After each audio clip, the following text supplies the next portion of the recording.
आज की आपकी इस क्लास में आप सभी का स्वागत है। आज अपना क्लास 12th का तीसरा चैप्टर चल रहा है और इसमें आज अपन को पढ़ना है छद्म कोटि या जो छद्म आभासी है ना, प्रथम कोटि की जो अभिक्रियाएं होती हैं उनके बारे में अपन को आज पढ़ना है। इसके पहले अपन जो शून्य कोटि की अभिक्रियाएं होती हैं है ना, इनकी परिभाषा, उदाहरण और साथ में व्यंजक, ठीक है ना, इसके बारे में अपन पढ़ चुके हैं। और साथ में अपन पढ़ चुके हैं प्रथम कोटि की जो अभिक्रियाएं होती हैं है ना, तो उनके बारे में भी अपन पढ़ चुके हैं। और साथ में इनका जो व्यंजक होता है उसको भी अपन ने कंप्लीट कर लिया है। आज अपन को पढ़ना है छद्म या आभासी कोटि की जो प्रथम कोटि अभिक्रियाएं होती हैं या जिनको अपन स्यूडो फर्स्ट ऑर्डर रिएक्शन भी कहते हैं, ये क्या होती हैं। तो कुछ अभिक्रियाओं में जो विलायक है वो क्रिया कारक के रूप में कार्य करता है। विलायक यानी कि पानी जो H2O होता है वो भी क्या है, एक क्रिया कारक के रूप में कार्य करता है। किंतु जो विलायक है इनकी जो मात्रा होती है वो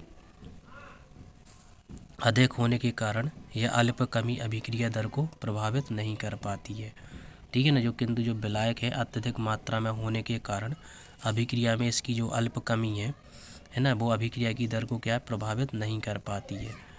उदाहरण के लिए अपन एथिल एसीटेट होता है, ठीक है ना, यानी कि C2 जो एथिल एसीटेट है C2H5COO है ना, C इसका यदि अपन वो देखें जल अपघटन, ठीक है, तो इसका अपन जल अपघटन के उदाहरण के द्वारा इसको समझेंगे।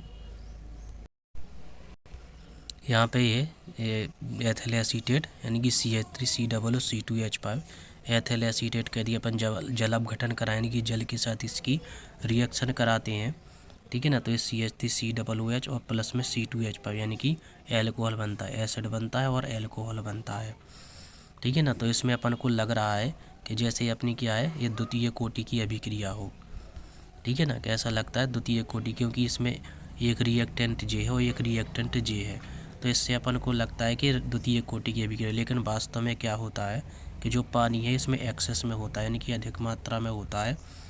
इसके लिए इसकी अपेक्षा इसको क्या है, नगण्य, इसको क्या है अपन इग्नोर कर देते हैं। और जब इसको अपन इग्नोर करेंगे तो इसमें जो रिएक्टेंट होगा आपका केवल एक ही रहता है, यानी कि एथिल एसीटेट ही रहता है, ठीक है ना। तो इसका यदि प्रथम तो इसकी अपन जो क्रिया देखें यानी कि है ना, तो ये क्या होता है, इसकी जो घात है प्रथम घात के है ना समानुपाती होता है ना। तो इसलिए इसको अपन को क्या सूडो फर्स्ट ऑर्डर रिएक्शन बोलते हैं, यानी कि देखने पर लगती है अपन को द्वितीय ऑर्डर की, लेकिन वास्तव में क्या होती है, फर्स्ट ऑर्डर की रिएक्शन होती है। तो यहाँ पे रिएक्शन यहाँ पे दिखाई गई है, ठीक है ना। इसको उदाहरण के द्वारा समझाए, यानी कि जो टी समय है शुरुआत में क्या है, इसके जो मोल है 0.01 मोल है और जो पानी है इसके अपन ने 10 मोल ले लिए। तो आप देख सकते हैं कि एथिल एसीटेट के 0.01 मोल है, वहीं पे जो पानी है पानी की मात्रा बहुत अधिक है, ठीक है ना। इस एथिल एसीटेट की अपेक्षा जो पानी है इसकी मात्रा बहुत अधिक है, ठीक है ना।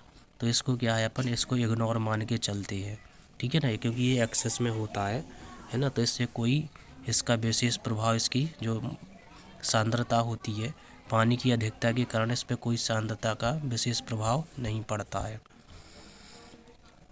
रिएक्शन के बाद, ठीक है ना। तो जब रिएक्शन होती है तो यहाँ पे 0 मोल है, यहाँ पे 0 मोल है, लेकिन जब टी समय पे अपन देखते हैं तो इसका 0 मोल हो जाता है और इसके 9.9 मोल, ठीक है ना, बचे रहते हैं। और यहाँ पे जो फॉर्म होते हैं वो 0.01 मोल होते हैं और यहाँ पे 0.01 मोल बन जाते हैं, ये इसके इतने बच जाते हैं। यदि जब अपन दर समीकरण लिखते हैं, दर समीकरण यहाँ पे क्या है, जब इसका अपन दर समीकरण लिखते हैं तो अपन को कुछ इस तरीके से लिखना है, इसमें दर बराबर में K डैश और यहाँ पे एथिल एसीटेट और यहाँ पे H2O है ना। तो जल अपघटन के दौरान जल की सांद्रता में है ना कोई अंतर नहीं होता है। तो अतः अपन इसको क्या कर सकते हैं, इसको अपन कांस्टेंट मान सकते हैं, ठीक है ना।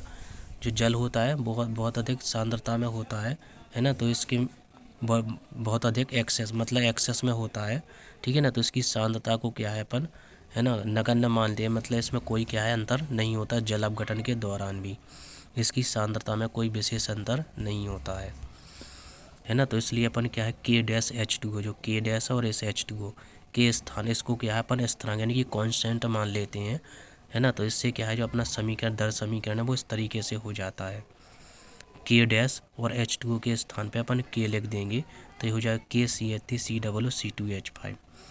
ठीक है ना। के अपन ने के की जो जगह है ना, के डैश H2O की जगह पे अपन ने के लिख दिया है इसमें।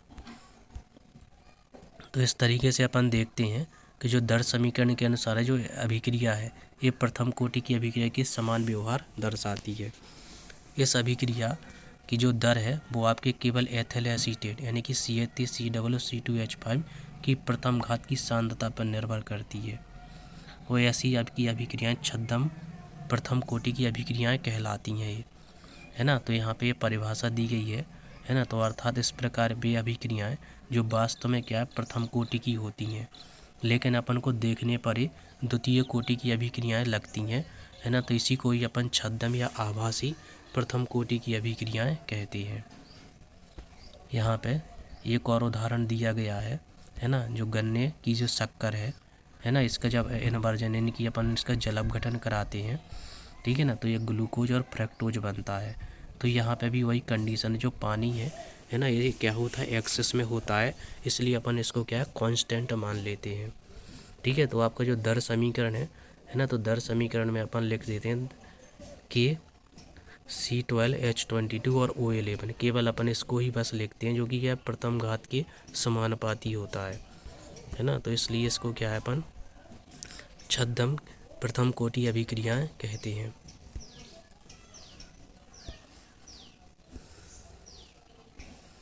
अब इसके बाद अपन पढ़ेंगे दर स्थिरांक या अभिक्रिया वेग की ताप पर निर्भरता, या जिसको अपन आर्हेनियस समीकरण कहते हैं, है ना। तो आर्हेनियस समीकरण के बारे में अपन पढ़ेंगे।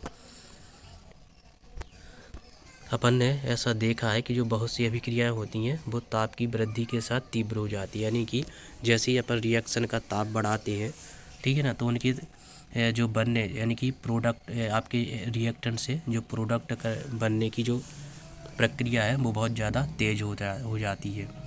उदाहरण के लिए N2O के वियोजन में, है ना, जो पदार्थ है का जो प्रारंभिक मात्रा से आधी मात्रा में वियोजन, है ना, 0 डिग्री सेंटीग्रेड पर 10 दिनों में, 25 डिग्री सेंटीग्रेड पर 5 घंटे में और 50 डिग्री सेंटीग्रेड 12 मिनट में होता है। आप देख सकते हैं कि क्या है दिनों की यानी जो समय है वो कम होता जाता है। जैसे अपन टेम्परेचर बढ़ाते जाते हैं, है ना, तो जो टाइम है वो क्या हो जाता है कम होता जाता है। यदि अपन 0 डिग्री सेंटीग्रेड पर, है ना, कोई रिएक्शन कराएंगे अपन तो वो क्या है 10 दिनों में पूर्ण होगी। वहीं पे अपन ने टेम्परेचर 25 डिग्री सेंटीग्रेड कर दिया तो वो 5 घंटे में कंप्लीट हो जाती है। 50 डिग्री सेंटीग्रेड कर दिया तो 12 मिनट में हो जाती है ना। तो इस तरीके से अपन देखते हैं कि जैसी अभिक्रिया का ताप बढ़ाते जाते हैं तो उसका जो समय है वो कम होता जाता है। अर्थात ताप वृद्धि पर अभिक्रिया के वेग में क्या है वृद्धि हो जाती है। ताप में 10 डिग्री सेंटीग्रेड वृद्धि से वेग स्थिरांक में लगभग, है ना, 2 गुना की वृद्धि हो जाती है। और ताप के प्रभाव को सामान्यतः अपन तापमान गुणांक या टेम्परेचर कांस्टेंट के रूप में अपन व्यक्त करते हैं।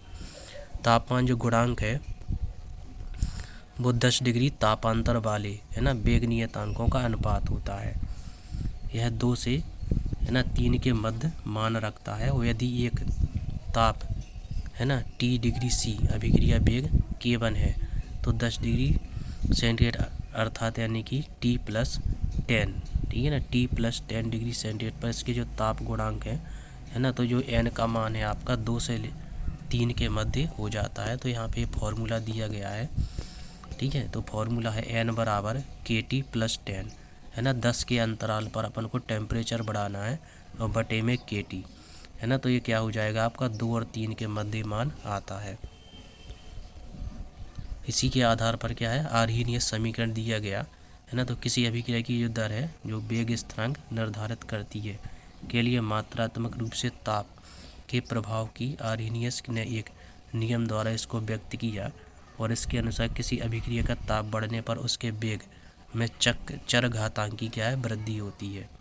इस आधार पर आर्हेनियस ने समांगी गैसीय अभिक्रियाओं के लिए अपना एक समीकरण प्रस्तुत किया, ठीक है। तो अपन उस समीकरण को देखेंगे। ये आपका आर्हेनियस समीकरण होता है K बराबर AE की घात माइनस ई ए अपॉन आर टी, के बराबर ए ई की घात है माइनस ई ए अपॉन में आर टी। ठीक है ना, आर टी ये क्या होता है, ये आपका आर्हीनियस समीकरण होता है। क्या होता है, ये आर्हीनियस समीकरण है, जिसमें जो ए है ये आपकी है ना पूर्व चरघातांकी है ना। ये जो ये होता है ये पूर्व घातांकी चरघातांकी कारक होता है, उसे अपन आर्हीनियस गुणांक या फिर आवृत्ति गुणांक कहते हैं, क्योंकि यह अभिकारी अणुओं की द्विअंगी टक्करों के प्रति सेकंड प्रति लीटर है ना आवृत्ति को ये व्यक्त करता है। आर क्या होता है, गैस स्थिरांक है, और ये एक अन्य स्थिरांक है जिसे अपन सक्रियण ऊर्जा यानी कि एक्टिवेशन एनर्जी अपन इसको कहते हैं। अब आर्हीनियस ने निम्नलिखित संकल्पनाओं के आधार पर उपयुक्त समीकरण प्रस्तुत किया, यानी कि ये जो समीकरण है वो कौन सी संकल्पनाओं के आधार पर ये बनाया गया था। ठीक है ना, तो इसमें एक तरह से अपन एक सिद्धांत इसमें पढ़ेंगे अपन, जिसको अपन संघट्ट सिद्धांत बोलते हैं, यानी कि जो अभिक्रिया होती है, ठीक है ना, तो अणु क्या होते हैं एक दूसरे से टकराते हैं, यानी जो क्रियाकारी अणु हैं वो आपस में टकराते हैं, जिसको अपन संघट्ट सिद्धांत कहते हैं, है ना। तो इसके बारे में अपन अगली क्लास में पढ़ेंगे। और आज की क्लास में अपन ने जो आर्हीनियस समीकरण पढ़ा, आई होप कि आपको ये समझ में आया होगा। ठीक है ना, तो ये जो आर्हीनियस समीकरण है, आर्हीनियस ने कैसे बनाया था, किसको आधार बना के बनाया था, है ना, तो इसके बारे में अपन अगली क्लास में पढ़ेंगे।